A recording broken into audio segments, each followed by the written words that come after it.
My name is Rishikant Bairwa. I have done my BTech in Civil Engineering from Lovely Professional University. उसके बाद में मैंने MTech में admission लिया, लेकिन वहाँ से मैंने कुछ ही दिनों में ड्रॉप आउट कर लिया था। उसके बाद में मैंने एग्ज़ाम की प्रिपरेशन की। SSC JEE 2018 मैंने क्वालिफाई किया है, प्री प्लस मेंस। उसके साथ ही RPSC AN 2018 उसका इंटरव्यू मैंने फेस किया है, यानी कि प्री और मेंस मैंने क्वालिफाई कर लिया है। उसके बाद में मैंने तीसरा एग्जाम दिया RSM SSB JEE, जिसको हम बोलते हैं राजस्थान JEN या फिर RSSB JEN 2020। इसको भी मैंने क्वालिफाई किया है। और उसके साथ ही इन तीनों एग्जाम्स की प्रिपरेशन के साथ में मैं अनअकैडमी पे टीचिंग कर रहा था 2017 से 2019 के लास्ट तक। तो करीब 2 साल से ज़्यादा मैंने यहाँ पे टीचिंग किया है, तो उसका मुझे एक्सपीरियंस है। उसके बाद में जो मेरा फाइनल एग्जाम जो मैंने क्वालिफाई किया RSM SSB JEN 2020, उससे मेरा जो सिलेक्शन है वो फाइनली हुआ PWD राजस्थान में, पब्लिक वर्क्स डिपार्टमेंट राजस्थान। तो करंटली मैं PWD में जूनियर इंजीनियर की पोस्ट पे वर्क करता हूँ और मेरी पोस्टिंग जो है वो होम पोस्टिंग है, दौसा में मैं पोस्टेड हूँ राजस्थान के अंदर। तो ये मेरे बारे में कुछ इंट्रोडक्शन था। उसके बाद में हम बात करते हैं कि क्यों अनअकैडमी को मुझे हायर करना चाहिए। तो कुछ स्किल्स की बात कर लेते हैं, क्या क्या स्किल्स जो मुझे लगता है मेरे अंदर हैं जो कि बेनिफिशियल होंगे अनअकैडमी के लिए अगर वो मुझे हायर करते हैं तो पहली बात करें एक्सपीरियंस की, तो 2 साल मैंने अनअकैडमी प्लेटफॉर्म पे ही टीचिंग की है। तो मुझे अनअकैडमी के बारे में काफ़ी हद तक पता है, एक्सपीरियंस है, किस तरह से टीचिंग की जाती है, किस तरह से कम्युनिकेशन किया जाता है स्टूडेंट्स को, और जो भी अनअकैडमी के जो भी कह सकते हैं कि गाइडलाइंस है वो मुझे पता है। तो उसका मुझे काफ़ी हद तक एक्सपीरियंस है। दूसरी बात करें नॉलेज की, तो 3 एग्जाम मैंने खुद क्वालिफाई किए हैं, जिसमें कि हमारा MCQ एग्जाम भी आता है ऑब्जेक्टिव क्वेश्चंस का, और मेंस का एग्जाम भी आता है और इंटरव्यू भी आता है। तो मैंने तीनों ही फेस किए हैं, तो तीनों का मुझे अच्छा खासा एक्सपीरियंस है। उसके बाद में बात करते हैं क्वालिफिकेशन की, तो मैं ऑलरेडी क्वालिफाइड हूँ, मैंने खुद जूनियर इंजीनियर की पोस्ट पे वर्किंग हूँ। तो मैंने एग्जाम निकाला है, SSC JEE का निकाला है, EN का निकाला है। तो जाहिर सी बात है क्वालिफिकेशंस मेरी हैं, इसीलिए मैंने एग्जाम निकाल पाया हूँ। तो अगर मैं एग्जाम निकाल सकता हूँ तो मैं आपका एग्जाम भी निकालने में हेल्प कर सकता हूँ। लास्ट बात करें इंटरेस्ट की, तो मैं करंटली गवर्नमेंट जॉब में हूँ, उसके बाद भी मैं टीचिंग करना चाह रहा हूँ। तो यहाँ से आप देख सकते हैं कि जो इंटरेस्ट है मेरा वो टीचिंग की तरफ ज़्यादा है। हालांकि मेरा जो जॉब है वो फील्ड जॉब है, तो मुझे बहुत ज़्यादा टाइम नहीं मिल पाता है, लेकिन फिर भी मैं कोशिश करूँगा कि कुछ नॉलेज मैं अपनी शेयर कर सकूँ, कुछ हेल्प उन स्टूडेंट्स की कर सकूँ जो कि फ़िलहाल तैयारी कर रहे हैं इन एग्ज़ाम्स के लिए, जिसमें आपका SSC JEE हो सकता है या फिर अदर स्टेट के AE JEE के एग्ज़ाम हो सकते हैं। सबका पैटर्न ऑलमोस्ट सेम ही होता है, तो वहाँ पे मैं आपकी मदद कर सकता हूँ। तो इसलिए मुझे लगता है कि अनअकैडमी को मुझे हायर करना चाहिए। नेक्स्ट हम बात करते हैं कंटेंट प्लान, जो कि अनअकैडमी की गाइडलाइंस के अकॉर्डिंग मुझे 100 आवर्स के लिए बोला गया था। तो 100 आवर्स में हम देखें क्या क्या टॉपिक कवर करने वाले हैं। बेसिकली जो हमारा सब्जेक्ट रहेगा वो रहेगा स्ट्रेंथ ऑफ मटेरियल, बहुत ही बेसिक सब्जेक्ट है, बहुत ही कोर सब्जेक्ट है हमारा सिविल इंजीनियरिंग ब्रांच का, सब जानते हैं। उसमें कुछ पर्टिकुलर जो पार्ट्स हैं उसमें मैंने इसको डिवाइड किया हुआ है। टोटल 7 पार्ट्स यहाँ पे हैं, जिसमें आपको टोटल 13 या 14 चैप्टर जो हैं वो आपको देखने को मिलेंगे। तो सबसे पहला जो बात करें वो है properties of the material and stress strain curve, जो कि लगभग 20 घंटे में हम पूरा करेंगे। और प्रॉपर्टीज ऑफ मटेरियल में आप जानते हैं काफ़ी सारी प्रॉपर्टीज होती हैं, जैसे कि हार्डनेस, स्ट्रेंथ, टफनेस, ठीक है, इलास्टिसिटी, इस तरह की कई सारी प्रॉपर्टीज हैं जो हम पढ़ते हैं। अब बारी बारी से हम इनको एक एक करके डिस्कस करेंगे जब हम फर्दर इसके बारे में डिटेल में पढ़ेंगे तब। अभी फिलहाल हम इंट्रोडक्शन की बात कर रहे हैं ओनली। नेक्स्ट हमारा जो आता है वो आता है स्ट्रेस स्ट्रेन कर्व।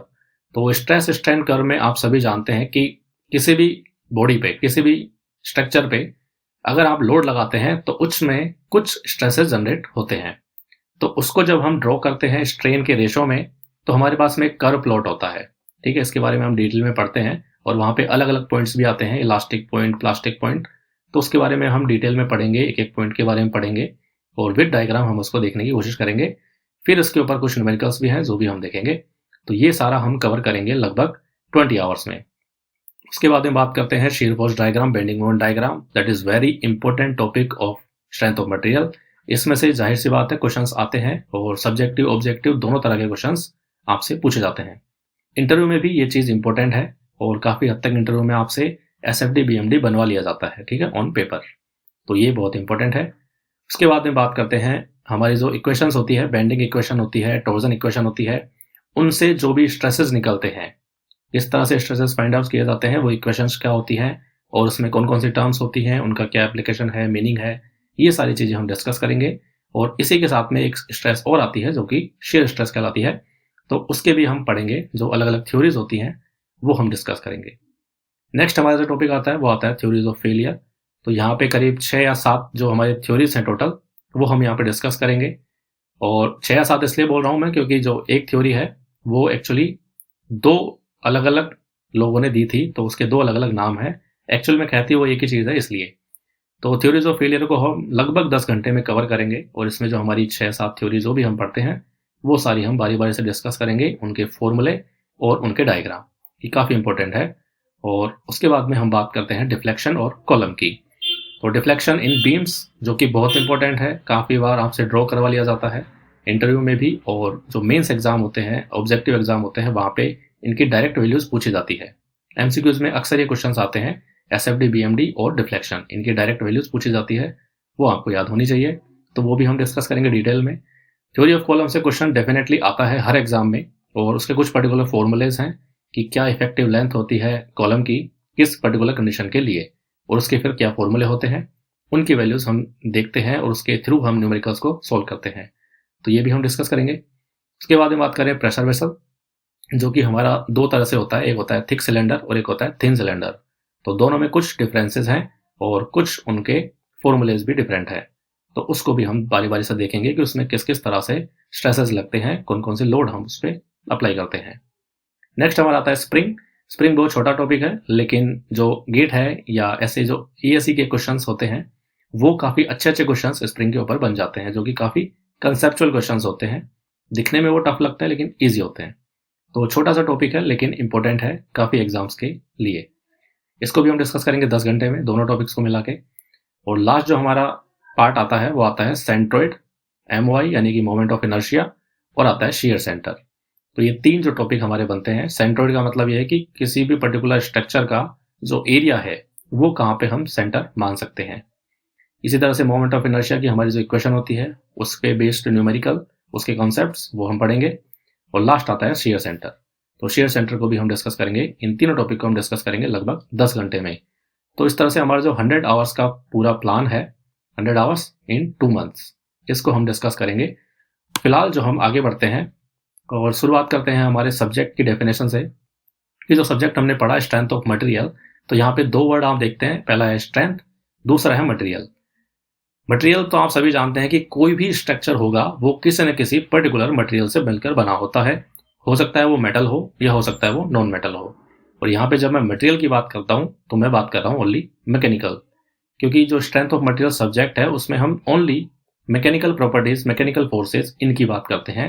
तो यहाँ पे मटेरियल भी हम मैकेनिकली ही डिस्कस करेंगे। यहाँ पे हम गैसेस की बात नहीं करेंगे, यहाँ पे हम लिक्विड की बात नहीं करेंगे, यहाँ पे हम ओनली सॉलिड मटेरियल की बात करेंगे। ठीक है, मटेरियल में कुछ भी हो सकता है, for example copper, aluminium, iron, कुछ भी हो सकता है। ठीक है, ये होता है मेटल। और नॉन मेटल की अगर बात करें तो होता है रबर, प्लास्टिक, इस तरह से कोई मटेरियल हो सकता है। नेक्स्ट जो वर्ड आप यहाँ पे देख रहे हैं वो है स्ट्रेंथ। तो स्ट्रेंथ का मतलब क्या? स्ट्रेंथ को समझने के लिए हमें पहले समझना होगा स्ट्रेस को। स्ट्रेस को अगर हम समझें तो देखिए ये कुछ प्रॉपर्टीज हैं मटेरियल की जो हम अलग अलग से पढ़ेंगे। पहले बात करते हैं स्ट्रेंथ ऑफ मटेरियल में जो स्ट्रेंथ टर्म थी वो क्या है। तो स्ट्रेस को समझने से पहले हम समझ लेते हैं कि भाई स्ट्रेस क्या होता है, तब हम पता लगेंगे स्ट्रेंथ क्या होता है। स्ट्रेस बेसिकली क्या है? Load upon area, force upon area. किसी भी मटेरियल पे आपने जब लोड अप्लाई किया, फॉर एग्जाम्पल हम मान लेते हैं ये कोई हमारा मटेरियल है, ये मोबाइल है, तो यहाँ पे मान लो कि मैं इस तरफ से इस पे लोड लगाता हूँ और दूसरी साइड से भी इस पे लोड लगाता हूँ, इस तरह से। ठीक है, दोनों तरफ से। तो ये लोड इसको क्या करेगा? दबाने की कोशिश करेगा। तो जब हम इसको दबाने की कोशिश करेंगे, चूंकि ये मटेरियल क्या है? सॉलिड है, तो अब ये छोटा तो होने से रहा, ये क्या करेगा? इसको अपोज करेगा। जो हम लोड लगा रहे हैं उसको अपोजिट डायरेक्शन में ये अपोज करेगा। यानी कि हम चाहेंगे इसको दबाना और ये चाहेगा वापस से उसको एक्सपेंड करना। ठीक है, इस तरह के जो स्ट्रेसेस जनरेट होते हैं उसको हम बोलते हैं क्या? स्ट्रेस। और स्ट्रेस की जो मैक्सिमम वैल्यू होती है उसको हम बोलते हैं स्ट्रेंथ। ठीक है, यानी कि जो स्ट्रेस की मैक्सिमम वैल्यू होगी वो किसी मटेरियल की स्ट्रेंथ कहलाएगी। और स्ट्रेंथ इस मटेरियल की अगर क्रॉस कर जाती है तो वो मटेरियल फेल हो जाएगा, उसको हम बोलते हैं फेलियर ऑफ द मटेरियल। तो ये ग्राफ से भी हम पढ़ेंगे और डिटेल में हम इसको पढ़ेंगे। फिलहाल जो हम प्रॉपर्टीज की बात कर रहे थे शुरुआत में, तो मैंने कहा था आपको कि मैकेनिकल प्रॉपर्टीज हम डिस्कस करेंगे ओनली, क्योंकि हम स्ट्रेंथ ऑफ मटेरियल की बात कर रहे हैं इसलिए। तो यहाँ पे कुछ प्रॉपर्टीज हैं जिनको मैं फटाफट से आपको एक बार ब्रीफ कर देता हूँ। पहला है स्ट्रेंथ, जिसके बारे में हमने अभी डिस्कस किया। दूसरा है elasticity, stiffness, flexibility, plasticity, ductility, malleability, toughness, resilience, hardness, brittleness, creep, fatigue और मैकेनिबिलिटी। ठीक है, ये कुछ हमारी प्रॉपर्टीज हैं। अब सारी प्रॉपर्टीज एक लेक्चर में डिस्कस करना पॉसिबल नहीं है, इसलिए हम यहाँ से एक प्रॉपर्टी उठाते हैं, वो है स्ट्रेस। तो स्ट्रेस की मैंने आपको बेसिक जो प्रिंसिपल था वो तो मैंने आपको अभी बताया, जिसमें से आप पहला जो अगर देखें टेंशन है और दूसरा कंप्रेशन है। तो अभी मैंने जो आपको फोन का एग्जांपल दिया, इसको प्रेस करने का, इस तरह से दोनों तरफ से दबाने का, तो ये जो एग्जांपल था किसका था? सेकंड केस, यानी कि कंप्रेशन।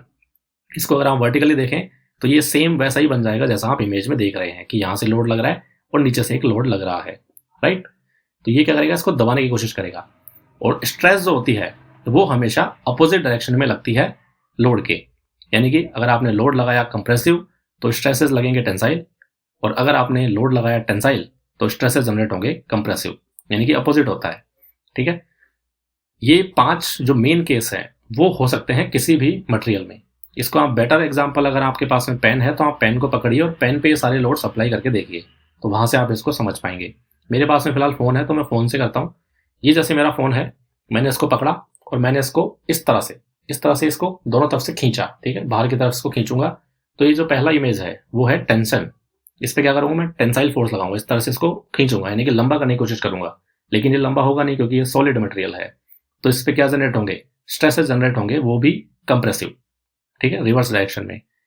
नेक्स्ट आता है कंप्रेशन, यानी कि हम इसको दबाने की कोशिश करेंगे, और जब हम इसको दबाएंगे तो ये एक्सपेंड होने की कोशिश करेगा, तो इस पे टेंसाइल स्ट्रेसेस जनरेट होंगे, राइट।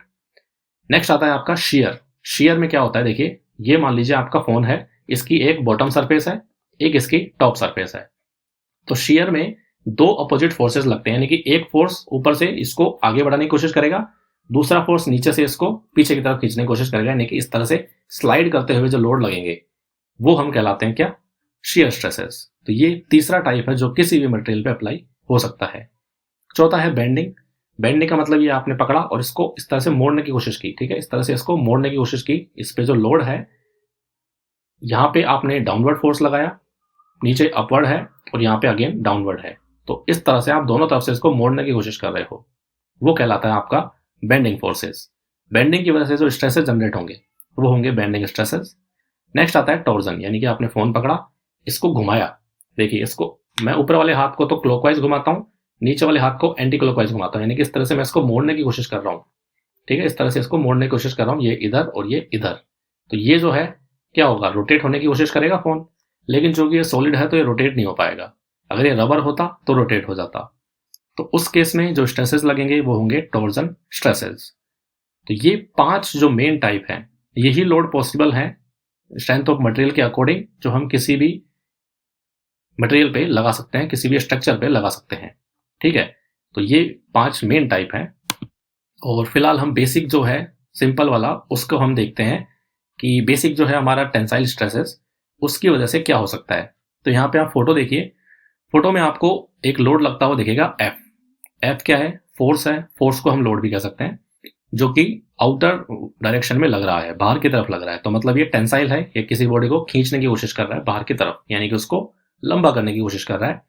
इमेज में आप देख भी सकते हैं कि जो लंबाई थी इस रोड की पहले वो L0 थी, बाद में वो इंक्रीज होके डेल्टा एल से टोटल हो गई L0 प्लस डेल्टा एल। ठीक है, इतनी जो है लंबाई वो इंक्रीज हो गई। एरिया, इसका क्रॉस सेक्शन एरिया बात करें वो है A0, और फोर्स जो लग रहा है वो है F। तो 3 चीजें यहाँ पे आपको दे रखी है। अब बात करते हैं स्ट्रेस क्या होता है। तो स्ट्रेस का जो सिंपल फॉर्मूला मैंने आपको बताया था कि load upon area. Load upon area को हम फोर्स अपॉन एरिया भी कह सकते हैं। अब बात आती है कि फोर्स कौन सा और एरिया कौन सा।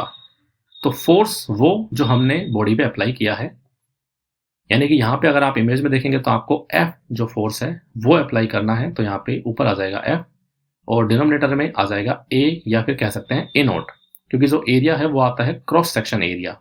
यानी कि अगर आपने सरफेस पे, ये कोई सरफेस है, इस पे लोड लगाया है कुछ इस तरह से, ठीक है, वर्टिकल डायरेक्शन में इस तरह से लोड लगाया है, तो क्रॉस सेक्शन एरिया कौन सा होगा? क्रॉस सेक्शन एरिया होगा ये वाला। ठीक है, ये वाला जिस सरफेस पे आप लोड लगा रहे हो उसको बोलते हैं क्रॉस सेक्शन एरिया। तो इसका एरिया लेना है, ना कि पूरे स्ट्रक्चर का। पूरा स्ट्रक्चर कुछ भी हो सकता है, उससे हमें मतलब नहीं है। हमें सिर्फ ये देखना है कि किस सरफेस के ऊपर वो लोड लग रहा है, उसका क्या एरिया है। तो यहाँ पे अगर आप इमेज में देखोगे तो आपको ए नोट शो किया हुआ है, जो कि क्रॉस सेक्शन का एरिया है जिसपे कि एफ अप्लाई हो रहा है। तो सिग्मा यहाँ से आ जाएगा एफ अपॉन ए, यानी कि load upon cross section area. अब लोड क्यों लिया गया है यहाँ पे?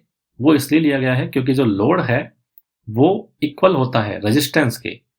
जितना आप फोर्स अप्लाई करोगे उसको खींचने के लिए, टेंसाइल फोर्स अप्लाई करोगे, उतना ही स्ट्रेसेस उसमें जनरेट होंगी ओनली, उससे ज्यादा नहीं होंगी। मान लो ये कोई स्ट्रक्चर है जिसपे आपने 10 केजी का लोड लगाया खींचने के लिए, तो 10 किलो न्यूटन का लोड लगाया आपने, तो ये 10 किलो न्यूटन की स्ट्रेसेस जनरेट करेगा। अगर 20 का लगाओगे तो 20 की ही स्ट्रेसेस जनरेट करेगा, उससे ज्यादा की नहीं करेगा। ठीक है, तो ये फॉर्मूला है हमारा। यहाँ पे तीनों आप देख सकते हैं, इनकी यूनिट्स क्या होती है। सिग्मा की यूनिट होती है पास्कल, इसको मेगा पास्कल में कन्वर्ट कर सकते हैं, गीगा पास्कल में कर सकते हैं, वो डिपेंड करता है। फोर्स हमारे न्यूटन में या फिर किलो न्यूटन में मिलेगा। कैसे कन्वर्ट करना है वो हम डिटेल में जब हम डिस्कस करेंगे तब देखेंगे, फिलहाल हमारे पास में इतना टाइम नहीं है। और ए हमारा क्रॉस सेक्शन एरिया है, जो कि generally metre square, MM square, centimetre square, इन तरह के टर्म्स में होता है। तो ये हमारा बेसिक सा जो टॉपिक था वो हमने डिस्कस किया था। और अगर हम डिटेल में इसको पढ़ते हैं तो फिर हम बाकी की प्रॉपर्टीज जो है और जो भी मैंने आपको प्लान बताया है 100 आवर्स का, उसको हम एक एक लेक्चर में कवर करने की कोशिश करेंगे और पूरा इसको हम डिटेल में पढ़ेंगे। Thank you so much watching this video. Have a nice day.